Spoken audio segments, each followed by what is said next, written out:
and they actually made like a DNA GPS that would allow you to detect magnetic fields and stuff. We're gonna play with it a little bit and feel good, and then they're just gonna switch it on forever. And free synthetic drug abuse.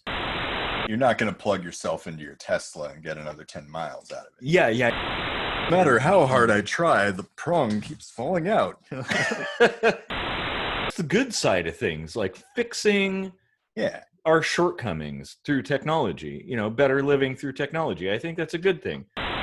Is something going to leach into your blood? 100 years ago, I'd have to bend over and drop trow and like get something shoved up there.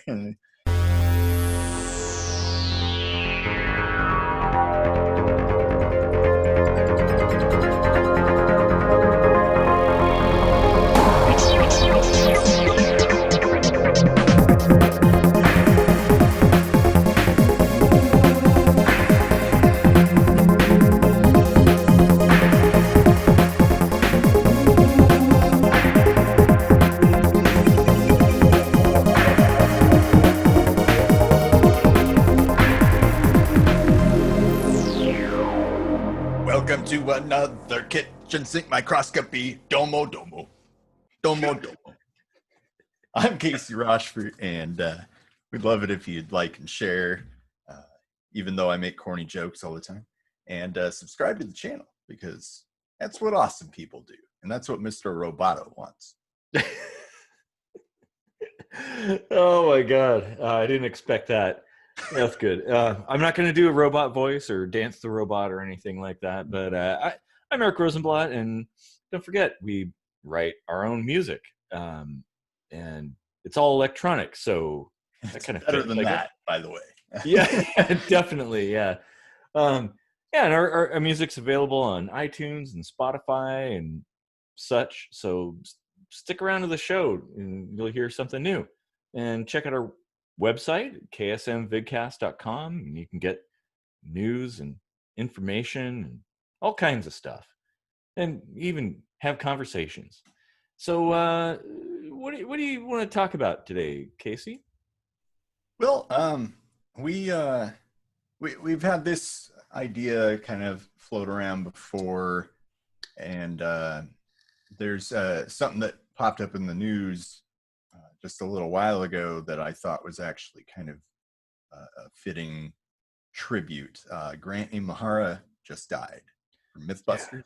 Yeah, I totally. That's so sad. That guy was an inspiration to me, by the way. Yeah. Like his engineering skills and and just like the electrical engineering and all the cool science and stuff and the robots and stuff.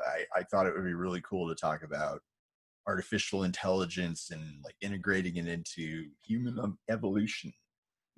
Yeah, maybe like discuss the implications of those kinds of advancements and those kinds of integrations, because I think there's a lot to talk about there, actually. Yeah. Oh yeah, there's tons to talk about. I mean, going back like 14, 15 years, I remember I was listening to Howard Stern or something, and he was talking to Ray Kurzweil. He had just written a book about the what was it called? The Singularity is Near. He had this idea that the law of I forget what it was. Like the exponential growth of technology and advancement and stuff basically will eventually reach a singularity. You're talking Moore's law, right? Moore's law, that's it. Yeah. Mm-hmm. Yes. Anyway, in his book, he was predicting a lot of stuff that has not really come to pass, but some of it's pretty close. And it was this really interesting stuff talking about artificial intelligence and augmented intelligence, or those are both AI, so some people call it intelligence amplification, IA, not to be confused with internal affairs, because that makes no sense. But I think that's a really cool idea when it comes to like I kind of think we've hit a singularity on the evolutionary scale, just because we're like apex predators. We've got all this technology at our fingertips. There's really no selective pressures guiding our biological selection for mutations that give us advantages in the wild. So I don't know, what's your thought about it? Like, do you think that's a good direction to be going? Do you think that would get like haywire and out of control, or Well, I mean, I as a consumer of a lot of science fiction, I know that that's kind of a major narrative in science fiction stories. The machines taking over, you know, Terminator style or something like that. They gain sentience and they turn on their creators because they realize, like, oh, the humans are the problem. But I think that's kind of more fantasy than anything, and touching on the futurism kind of thing, like the making predictions about how things are going to go. I don't think that those predictions, well, like you'd said, Kurzweil's predictions didn't quite come to pass, as many don't, because I think people take a kind of a fanciful analysis of things. I mean, ignoring technology entirely. I mean, you could talk about trends in general, like things don't go the way that we think they're going to go. So you can't quite predict the future. Yeah, and it's kind of foolhardy to put a date on something and try to predict. I mean, I get where he's going with it. He wants to hit that mark and look back and be like, look, I'm the one who said it would happen. And well, yeah, but you think about, like, what is it? Back to the Future 2. It was like 2015, and they had hoverboards and flying cars and all kinds of stuff. It's like that. No, that didn't happen. It's basically kind of the same as it has been, with a few minor changes, and things that weren't even predicted then. Same thing with Blade Runner. That was another good one that was kind of attempting to predict the future. And of course, the world of that was, I think it was like the 90s or something, or God, I'm embarrassed now because I'm a huge Blade Runner fan and I don't remember the date, but it was in the past. And today's world looks nothing like that at all. Yeah. So, it's difficult to calculate how things are going to look based on how things are today and the technology we know and what we understand. But okay, that was a little bit of a digression there, but I think it's relevant. But do I think it's a good thing? Yes, I do. I look at the positive side of augmentation and some of the potentials that could be had. I think there's some potential downsides to it. Things like social media has kind of illustrated that. Like, it's actually, as it's brought people together digitally, it's brought people further apart organically, and I think that can be a negative that maybe, I don't consider that a form of AI anyway.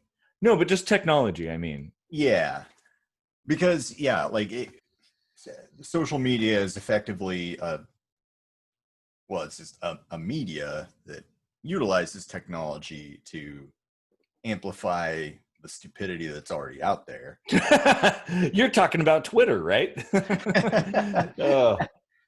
Really, any of them. I mean, that's true. Yeah, it's like what I see the most benefit in is the intelligence amplification.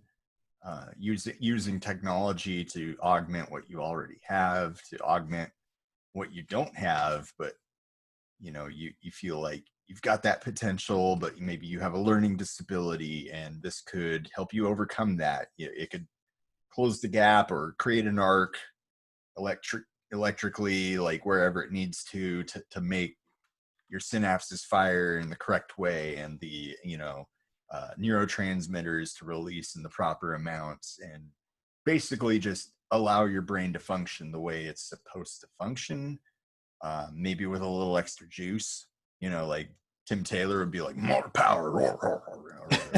Exactly. Huh? Yeah. But that's a really good point, that it can be used for overcoming some kind of limitation or challenge that you might have. But like you said, more power, where's the limit? What if people take it to the nth degree? Like, that could be a problem too, that maybe, I guess. I mean, yeah, like it's one of those situations where you could ask a million what ifs and we really have no way of answering it. Like, what if you could augment the brain to read other people's minds? Well, we don't know if that's even possible, but it's not like we can say it's impossible at the same time, Yeah, exactly. Well, I was kind of thinking about taking it to Star Trek, as we often do. That episode, in fact, I think it was called The Nth Degree, where Barclay like connects himself to the ship's computer and he completely goes nuts. Yep. Like, there is a point where I think enough is enough. Like, maybe we don't need that kind of power in our mind, or Right. It could lead to some kind of unfortunate consequence. Right. Yeah. I fully believe that if you unlocked certain potentials that the brain does have, to just be on all the time, you'd probably go nuts, or at least temporarily so. You could certainly acclimate to it. I mean, like, imagine all of a sudden you could see infrared. Like, you would just be stumbling around, like having no idea what you're seeing, basically. Yeah. And being completely disoriented and probably vomiting just from how weird it looks. And but eventually you might get used to it. But I mean, that's like small scale stuff. And then you become the predator. Right. Yeah. But when it comes to like other sensations that we really don't have any kind of compass for, like, what if all of a sudden you could detect magnetic fields? Which by the way, when I was looking into a little bit about this, they've started looking into, this has probably been over 25 years now that they've been looking into this, but like DNA computing, which like morphed into DNA like self construction. So they could like basically like just build like Legos or something, DNA that's like that big, which is fucking huge. When you're talking about DNA. Yeah. And they actually made like a DNA GPS that would allow you to detect magnetic fields and stuff. But like, what would that feel like? Can you even imagine that? Yeah, I mean, I'm thinking so there's a difference between like Google Glass style enhancement, where you have something external, and something like Ghost in the Shell style that taps into your brain and interacts with a lot more than just one sense or the other, like your sense of hearing or vision or something like that. Yeah. And I see some crazy potential there. Like, if you have the ability to stimulate any portion of your brain in any way, what happens when people come across like a device that can stimulate pleasure centers? Are people just going to switch it on, or they're going to play with it a little bit and feel good, and then they're just going to switch it on forever? And free synthetic drug abuse. Yeah, exactly. I see that as being a potential downside of it. Like, if anything goes, I guess. But I don't know that everybody's going to go that route, because I mean, well, I mean, if you just look at behavioral experiments with like rats who are given a couple levers to push, and one gives them cocaine and the other gives them like a flavorless health puck or whatever. Yeah. They're going for the coke, you know. Mm-hmm. And yeah, and they'd end up dying of malnutrition. yeah. And so that's a concern, I guess. I mean that. Yeah, I mean the Google Glass thing is a good start, right? So Mm-hmm. you can basically serve up on a platter the extra benefits that you can get, but like the sky's the limit when it comes to integrating circuits into your brain or your DNA or whatever. Mm-hmm. I mean, the fact that they're really actually kind of capable of integrating with DNA is pretty astounding. But like, Yeah. when you think about it, like the brain is functioning off of electricity. Like you generate electricity, so you're a walking powerhouse. Sure. And Yeah, it's like effectively, a like as long as you've got food and water, you're an unlimited power source. For all intents and purposes. yeah, it's like a chemoelectric process, but yeah, that's And true. the draw would be minimal. Like I Mm-hmm. would think. Well, the advantage of a system like a Google Glass system is you could disconnect from it. You could like take it off Yeah. and just be yourself. But as soon as you have like a port in the back of your head that connects you to the net or something, I'm thinking like Neuromancer, if anybody's a William Gibson fan out there, that kind of thing. Well, they touched on other things, other enhancements too. But I don't know if that's necessarily a good thing, that or maybe who knows. Maybe we're looking at it through today's lens, like, oh, this is how we are today. But maybe if we had that capacity, we would evolve differently to adapt to that kind of technological change or those kinds of conditions. So maybe it wouldn't be that bad, or maybe it'd be completely terrible. I have no idea. I just had a thought, and this would have been a really good question for a former guest of ours, Doug Wackert.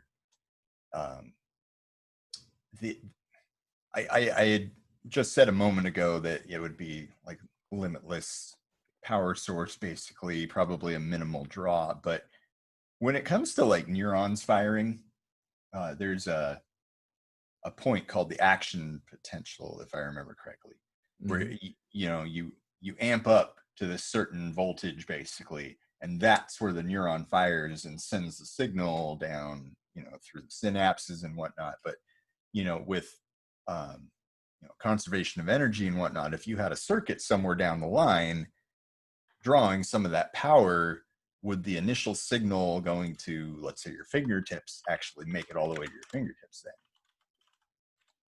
then? It makes me wonder if like we actually could sustain some kind of IA, or would we not really be like biologically wired to handle an extra load? Like, well, and maybe that's the fuses aren't good enough. yeah, and what you've explained is completely like understandable from an electrical engineering standpoint. Like the whole gated threshold kind of thing, like Right. what would it be, a Zener diode, I guess, would be the most comparable thing, or something like that. Well, I'll just have a little bit more beer here, and then maybe I'll think of it. But there isn't quite limitless energy. It's kind of like a solar panel, right? There's unlimited energy in the sense that as long as the sun is shining, energy flows, but there's not a limitless load. You can't just say, oh, I've got this 50-watt solar panel and I'm going to hook up my whole house to it and it's going to power the house. No, there's a limit to the load that can actually sustain. And yes, but that's like a physical impediment, right? Like you can only channel so much water or so much electricity through however much conduit or whatever it is, or pipe. and you can only channel so much energy through your neurons or whatever. But all of that's dependent on adenosine triphosphate, where you generate power from basically your mitochondria and all that stuff, which is all fed off of your caloric intake. So basically, I mean, if all of a sudden we augmented ourselves, maybe we just up our caloric intake to 3,000 calories a day. Maybe we sleep 10 hours a day. Sure, but if we're talking like if the human body is a generator, it has an upper threshold, like how much energy it can produce at any given time. Oh yeah, at any given time. Yeah, that's my point. It's a volume versus time thing. Like, yeah, you could sustain some kind of load indefinitely, but the type of load, how much it is, would be limited based on your physiology, I guess. Right. You're not going to plug yourself into your Tesla and get another 10 miles out of it. Yeah. You're not going to like plug in some kind of 3-phase, I don't know, factory. No matter how hard I try, the prong keeps falling out. Oh, man. Okay, we're demonetized now. Well, depending on how sick of a mind you have. Yeah, I do. So kind of like reining it back into what we were talking about. Like, I like the idea of enhancing people through technology, like using electronics and machinery to help people. Like, actually, in back in high school, I sketched up all kinds of designs for helping disabled people, like how you could create various cybernetic or robotic things to help people, like somebody who was crippled in some way that couldn't walk, or they had a missing arm or something like that. I was really into that, and actually to this day I still am. I came up with like a really cool triangular wheeled wheelchair that could go up and down stairs without any trouble. Oh man, when I was presenting this poster back here in 2015, the engineering club, or their undergrad research division or whatever, they created like this cybernetic hand for people that didn't have a hand or whatever, and it was like so badass. Like, yeah, well, that's the good side of things, like fixing our shortcomings through technology, better living through technology. I think that's a good thing. But there's always a dark side to things. And, I think it's like there should kind of be some kind of, what am I trying to say? Like, I don't know. I guess we really need to sit down and think about it as we develop these things. Like, what are the implications of right? Well, let's look at it from a perspective, one of our recurring themes. What about autonomy? Now, something like this isn't going to be free. So either you end up with just the rich people getting to be, the cyborgs or whatever, or you have like a government option or something. But at that point, do you really own the technology that's in your body? You own yourself 100%. Wow, that's like so many different. That's like a whole entire tree of branches there. Well, okay. I wrote down as we were talking the haves and the have-nots. Like, that is an issue. However, if you look historically at technological development, initially when something is new, like, well, right back there, my 3D printer. When 3D printers were new, they were tens of thousands of dollars, and they really weren't that capable. But some people, rich people, people of means, they bought them, they used them. Companies bought them and used them. And over time, more and more people started making them. And now I could buy that Creality Ender 3 from China for $200. And so basically anybody can have one. So as long as there's not like I see the issue as being like control of the IP, like who controls the structure, like patents and things like that could definitely be an impediment to progress and to people of limited means gaining access to this stuff. I mean, I don't know if people know this, but I'm a huge open source fan. Like, I think all information should be free, at least within some sort of reasonable framework. And I think it's demonstrated through things like 3D printers that if it's left to people to develop things and there's nobody that has control over it, you get awesome stuff like a really awesome 3D printer that can run circles around the ones from 20 years ago for a fraction of the price. And if human augmentation is allowed to do that, I think we'll see that kind of outcome. However, the FDA is probably going to be involved as well as companies and lobbying and all kinds of bullshit like that. Yeah, I was getting to that. This isn't just like buying a DVD player. This is something you need integrated biologically. You're talking about surgery. You're talking about like the new frontier in surgery. So you're going to have the world's best surgeons having no clue what they're doing.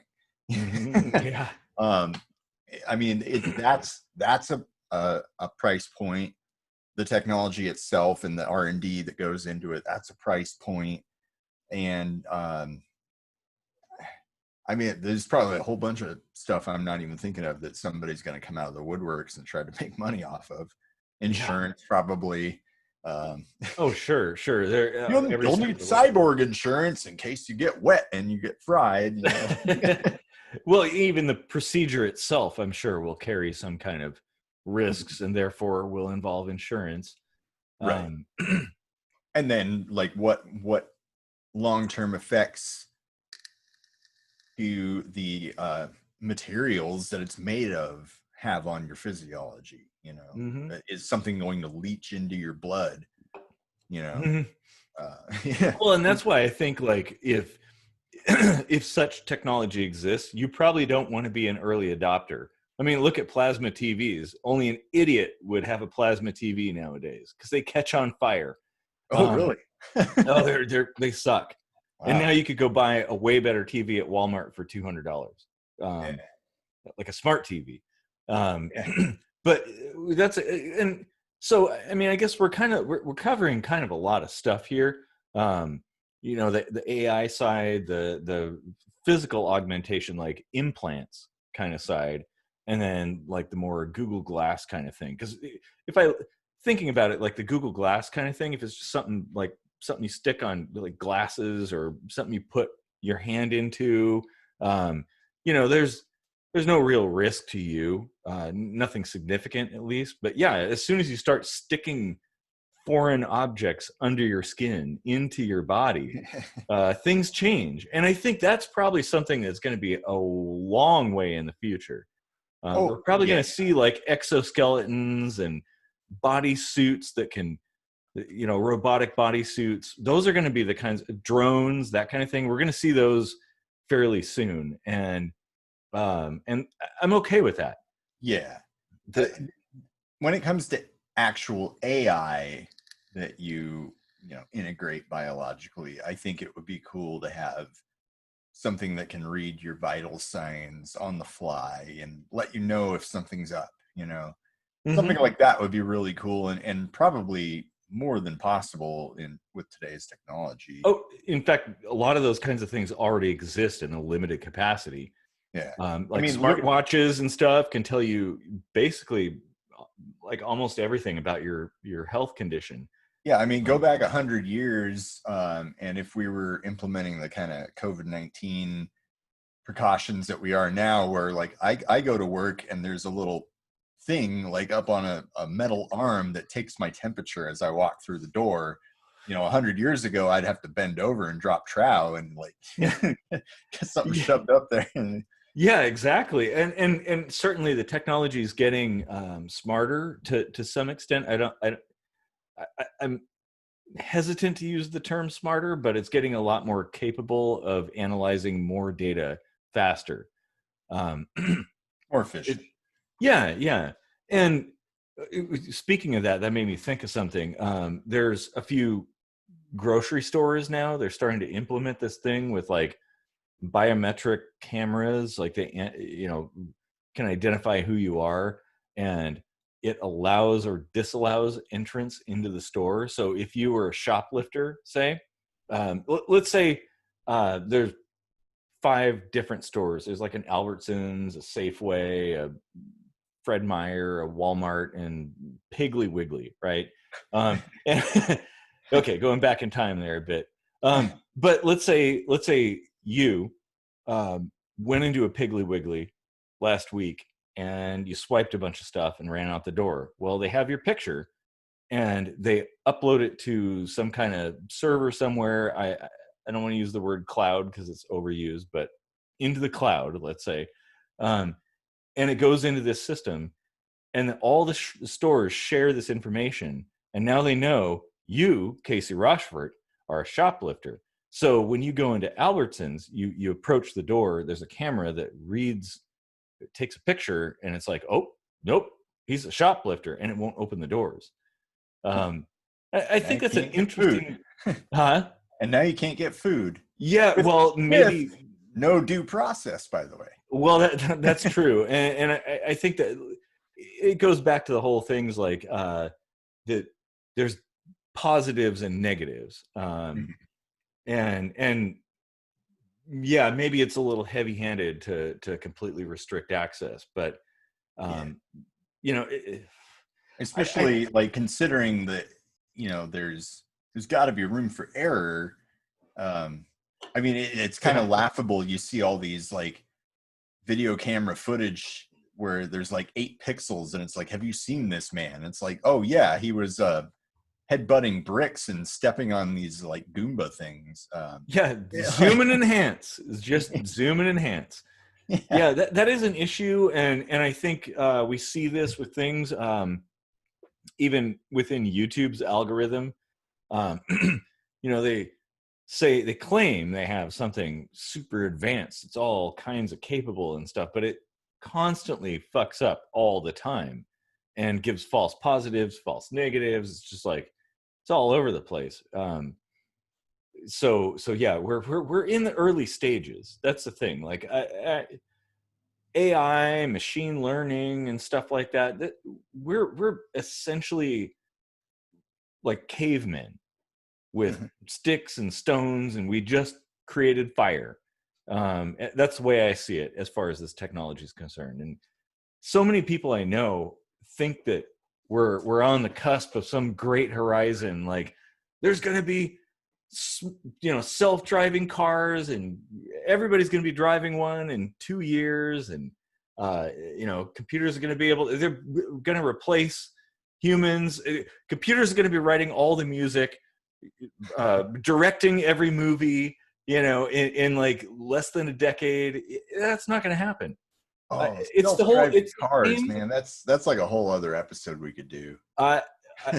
I have that in the notes. I want to talk about that actually. Yeah. but that's the whole thing. It's like it goes back to the errors of futurism in the past. Remember the house of the future in the 60s, like the self-cleaning bathrooms and the dish thing that you stick the dishes in and it descends into a dishwasher and comes out clean and puts the dishes away for you and stuff. And that never happened because it sounds good on paper, but when you present it to people, they're like, wow, this is a shitty house. Yeah. Like it doesn't feel like home. Nobody wants it. And it's the same thing. Like what we should probably go into self-driving cars now, actually. I think. Yeah. Well, yeah, that is actually a function of artificial intelligence that we are fully capable of. Like they're road testing this stuff now, and like giving machine intelligence to something as dangerous as a car there's like monumental implications to that. Like, I mean, the very fact that the ethics programs in these cars are regionally based. Like they are surveying people in different countries or cities or whatever, and asking them, would you rather run over an old man in a walker or a lady pushing a stroller or a pram, or whatever it is wherever you live. Well, that's like essentially putting the trolley problem to computers. Right. Yeah. Man.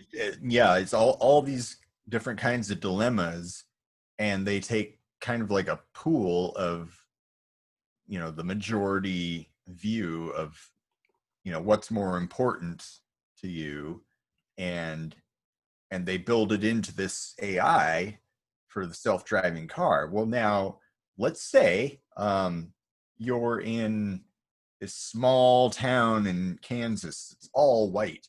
And one of the questions was, would you run over a white guy or would you run over the black guy? And well, I would hope they wouldn't ask that in a survey. Well, they might, because that's one of the physical descriptors that a car can sense, right? And now let's say a lot of black people migrate to this city. All of a sudden, these cars are just kind of like mowing over them when faced with a dilemma. I mean, it's not like they're going to target them like Christine or something. It would be like a situation like, do you want to hit this person? Would you rather hit this person or crash into a tree and destroy yourself? Right. So yeah, I mean, like the basic point I'm getting at is that like a systemic or generational passed down kind of racism or something, or some other form of prejudice could build into the AI and just carry these shitty attitudes into machine learning, where it's not going to know any better. It's not going to have morals or ethics of its own to say, well, that's not quite right. No. In fact, computers are like oblivious to those features. They just look at data. So and when you're talking machine learning, it comes down to kind of like how it's taught and that sort of thing. I would imagine that, man, that's definitely I fully expect that would be a question that would be posed on those. It's been a while since I read that article that was talking about all these questions, but I mean, if they're asking about whether or not you would run over a lady pushing a stroller, I don't put it past them to throw race into the mix. Well, it probably depends on the company and the region and who's involved and stuff. But there are biases all over the place, and that aren't just like racial biases, but like here's the stroller. Some of the questions were, would you run over this rich guy or this poor guy? Well, how's a car going to tell that? Yeah, well, it's a good question. How are you going to tell that? Like, exactly. Like some of the richest people I know wear like some of the shittiest clothes. So through observation alone, I don't know how you're going to make that determination. And I think maybe that's a little too far. It's a bridge too far for these kinds of technologies. And maybe at that point, it should just look at things from a structural standpoint, like a situational standpoint. And maybe even just throw a little randomness into the mix, because that's what we do as people. Like, we don't know any better. Like, split-second decisions are oftentimes completely random. You just like go with your gut instinct. And well, of course, machines don't have a gut instinct.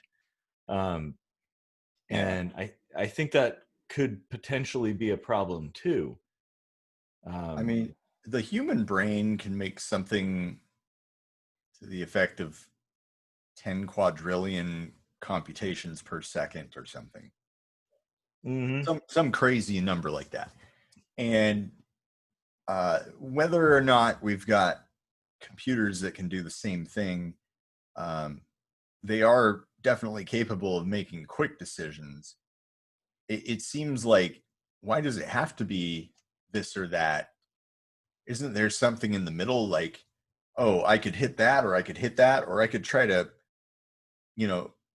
park this car like Arnold Schwarzenegger did in True Lies or whatever, and just like put it over there where it's not going to hurt anyone. Well, actually, that's a really good point, that human beings can't react fast enough to do those kinds of things. So those kinds of ethical quandaries that you bring up may be a thing of the past when you have a machine that can perform like a bootlegger reverse without any issue. Yeah. I mean, you can't always avoid, but, most of the time, maybe. Well, that's true. And obviously you're limited by whatever machine you're operating. If you're talking about a car, well, Yeah, there's physics and stuff. Yeah, exactly. But you yeah, cannot break the laws of physics. Yeah, but that's a good point, that maybe there's other alternatives. And yeah, I see that as potentially being a good benefit of using AI in vehicles or other machinery, that it can evaluate things in a different way and respond to things in ways that human beings can't. As long as it isn't responding in a way that is like, oh, I'm just going to run into that person, Yeah. I mean, I will make the argument that, if your car senses that the guy in front of you just slammed on his brakes, and there's somebody in the right lane that decided he wants to pass everyone doing 80, and he's coming up really fast, and then there's somebody in your blind spot in the left, like those are things that you cannot really compile and make a quick decision about, but the car maybe could.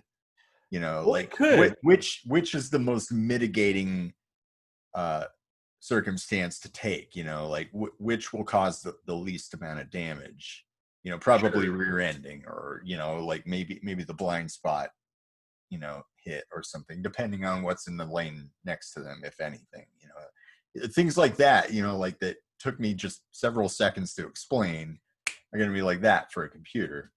Well, and okay, there's a lot to consider there. Like, speaking about computers, human beings don't have a CPU.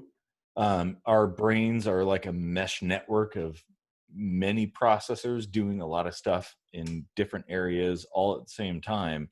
Yeah. And so we can compute things in ways that computers can't.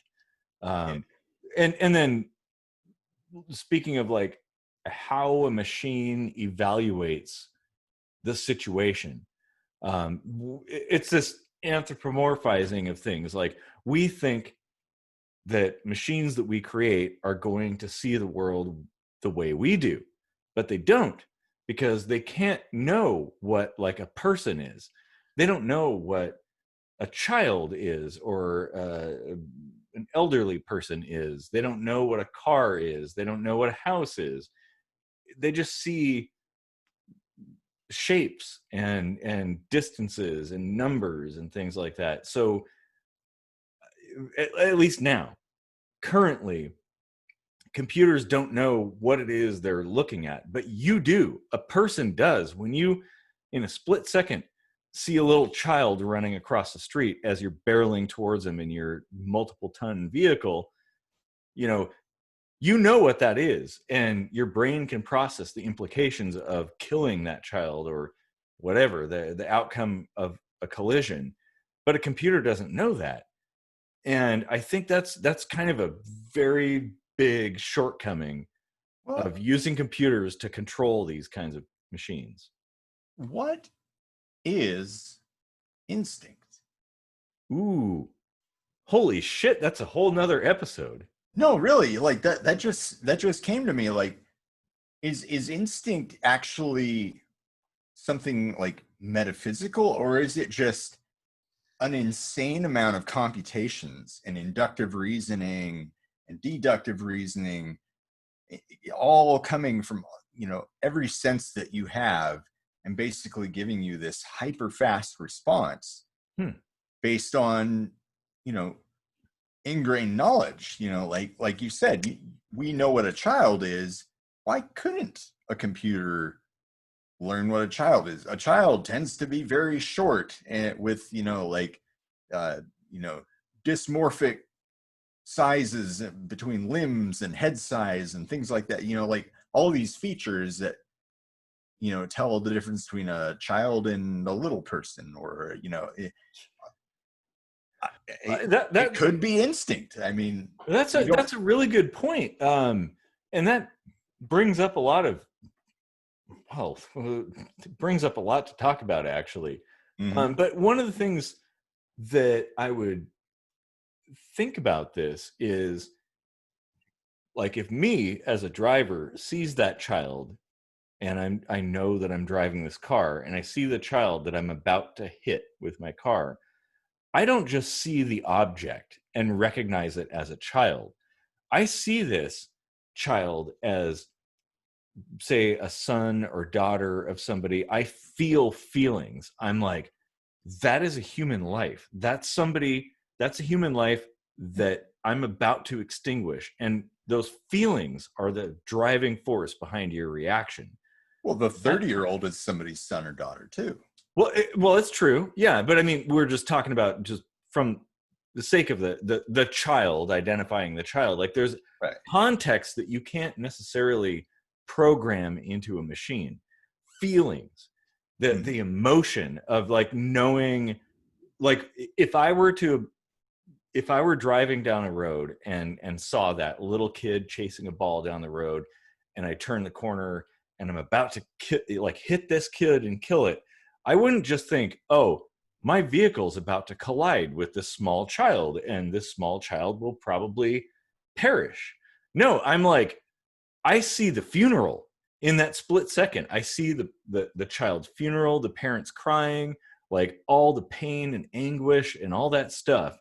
And it drives that decision. Like, do I want to hit this kid, or do I want to veer away and potentially run into something that might kill me, like a tree or a ravine or something like that, or another person? Yeah, exactly. And sometimes as human beings, we run into that quandary, like the trolley problem. Like, do you kill this person or that person? Like, well, I'd rather not kill either, but, you know, sometimes you have to make a decision. I mean, it's really interesting, being that I suppose geographically it does really vary, you know, culturally, I should say. It probably does vary what people value.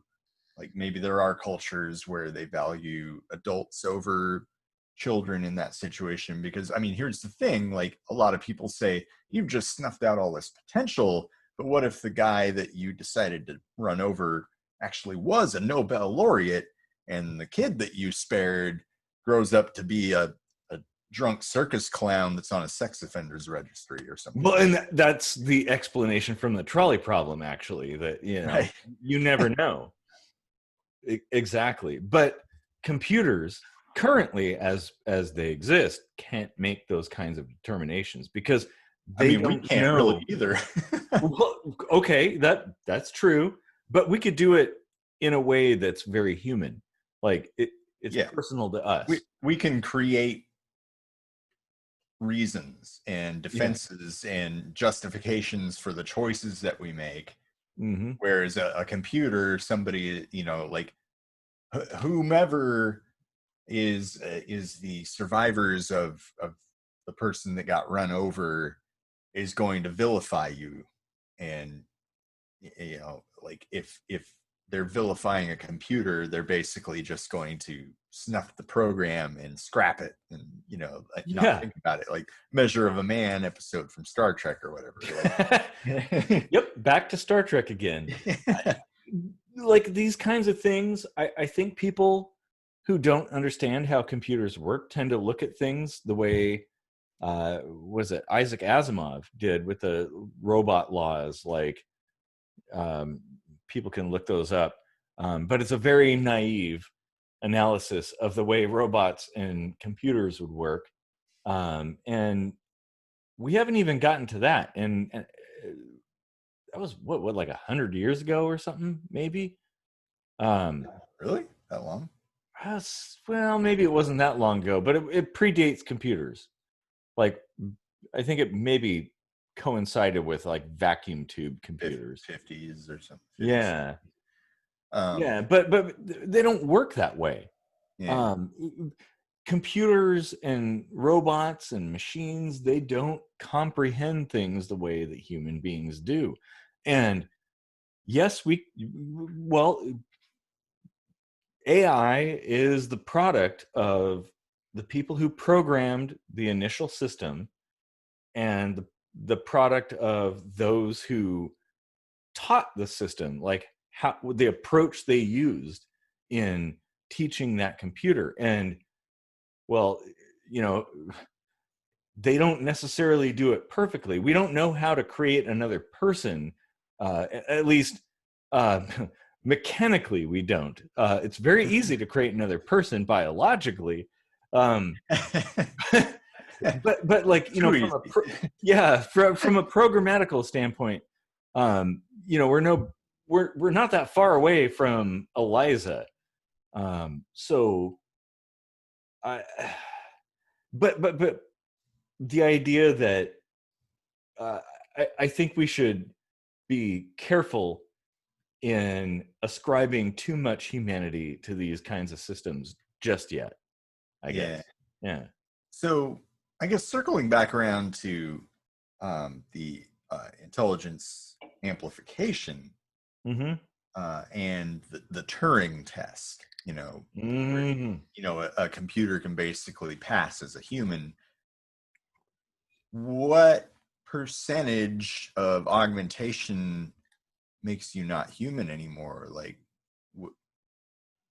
is there a level where you would be a candidate for having to take the Turing test, basically? Like, ooh, man, that presents a huge ethical dilemma.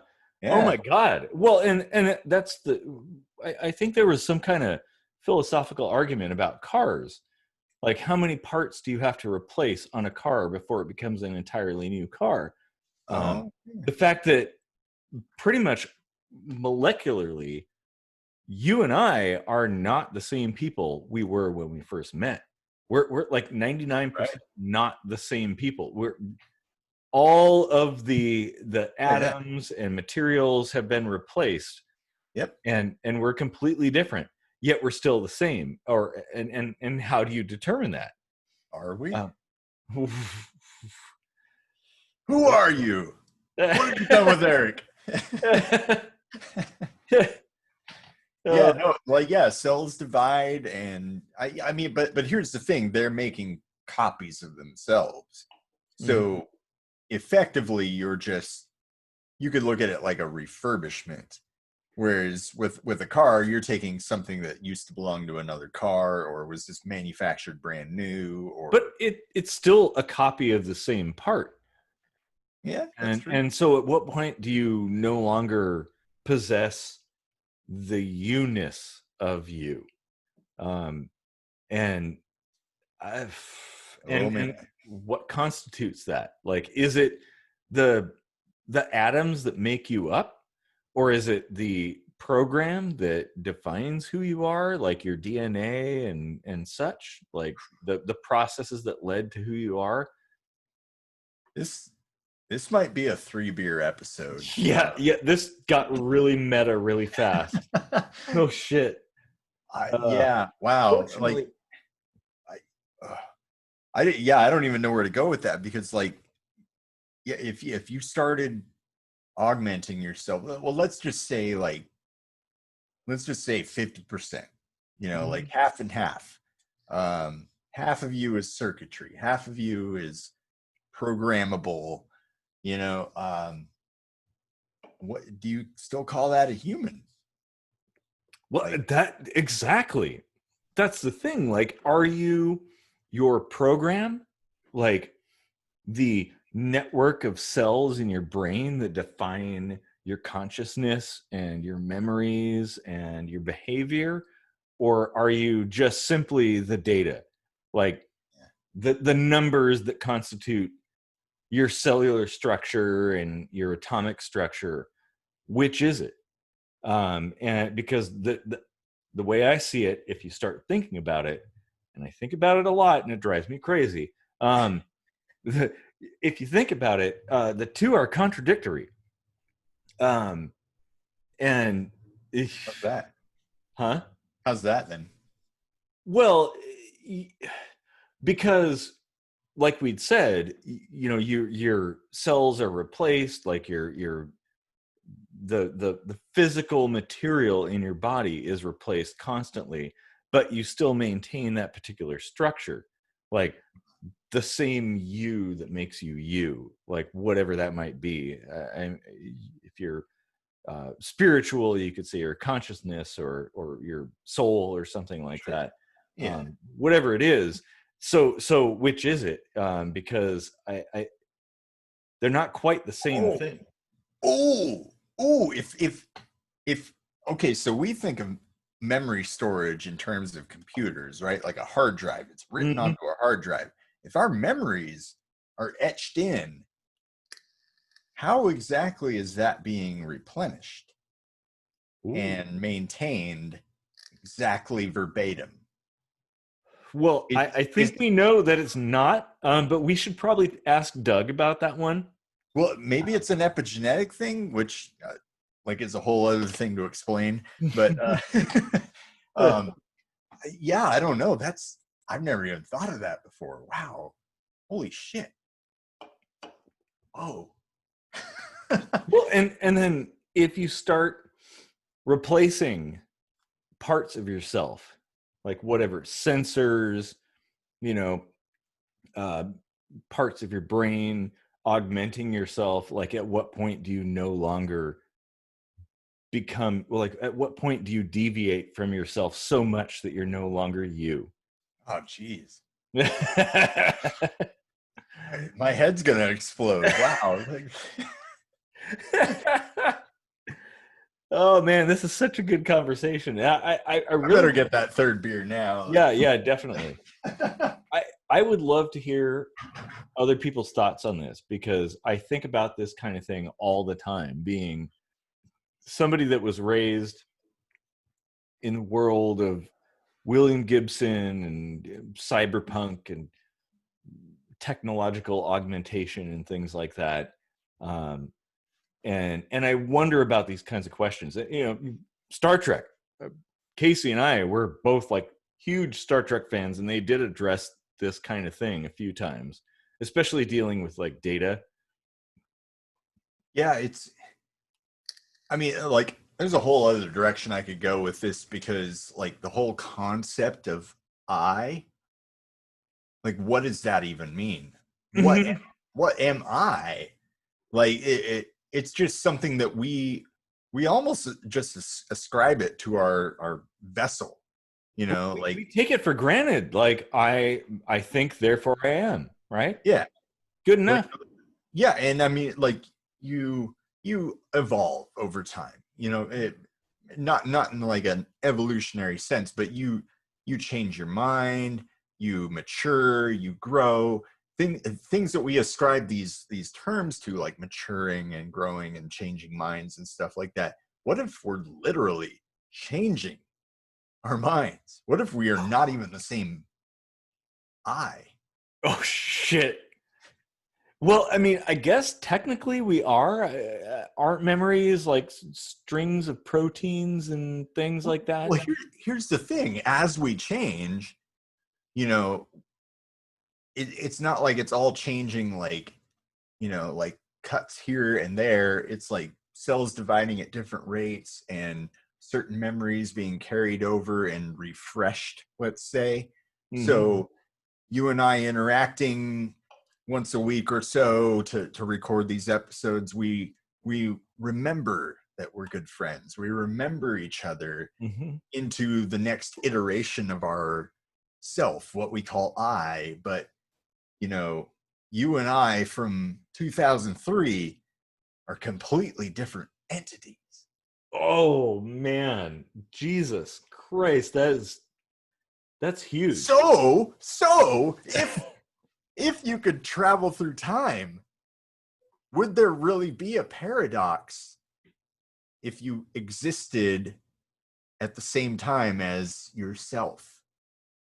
Because you'd be different. Yeah.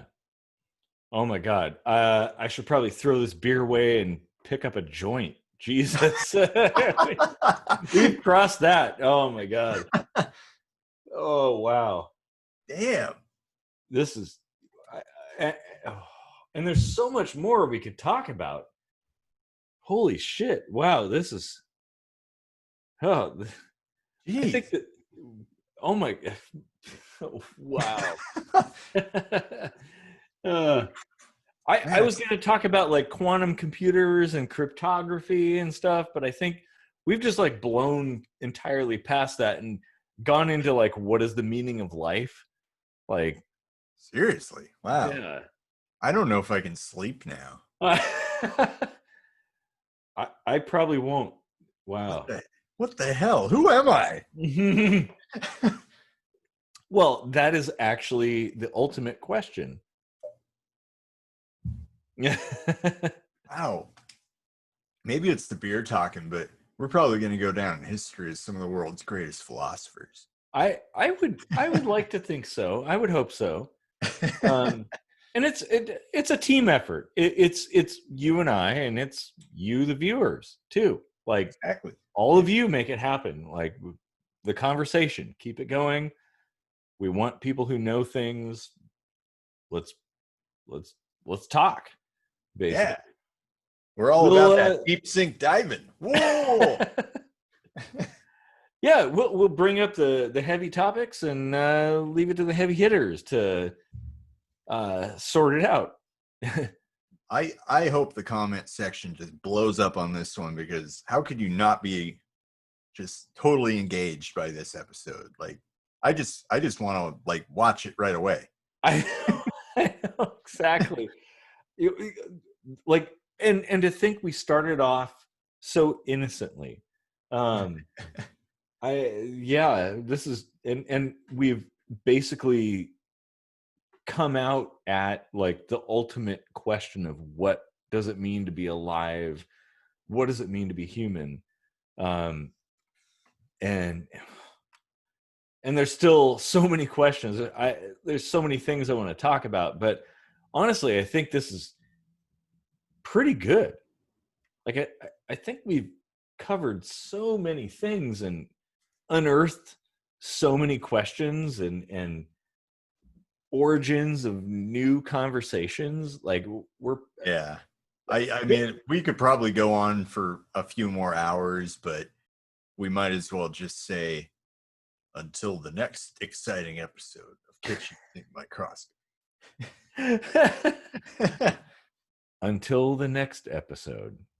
I was thinking of that Star Trek Next Generation one where the Klingons and Earth and the Romulans, they were all like trying to get to that planet, to get to that like mystical something, and it basically turned out it was like a message from the past telling people that they were all connected. Yeah, they were all evolved from that race. Yeah. And they seeded their genetic material on all these different planets, and then left this message for them to find so that they could like find unity. And they basically just looked at each other and they were like, "You're a Romulan, fuck you." You know? I could never be friends with a Romulan, you know? Yeah. Yeah. And it was so telling of like even today, just the way people are when you say, "Hey, we're all human," and they're like, "No, that's not right." Exactly. Like that episode totally makes me cry every time I watch it, and I love it. If I remember when I'm editing this, I'll throw the name of it down below over there, so you can see it. Because it's a good one. Wasn't it a 2-part episode? I think. No, I think that was only one, but Okay. well, maybe, I don't know. Well, yeah. Well, it's okay. I'll throw it in there. Yeah. Yeah. Oh man, this was such a fun conversation. There's so many stones left unturned, as usual, but that spawns new episodes, and that's good. Oh yeah. Yeah, there's a whole host of episodes we could go into. We could do a whole episode on the self-driving cars and what is I and yeah. Oh man. Much more to come, people. Hang out and smash that subscribe button. Hit that little bell because we're awesome and you're awesome and awesome hangs out with awesome. So hit us up every week and keep diving with us. Yeah, exactly. And like I said, it's a team effort.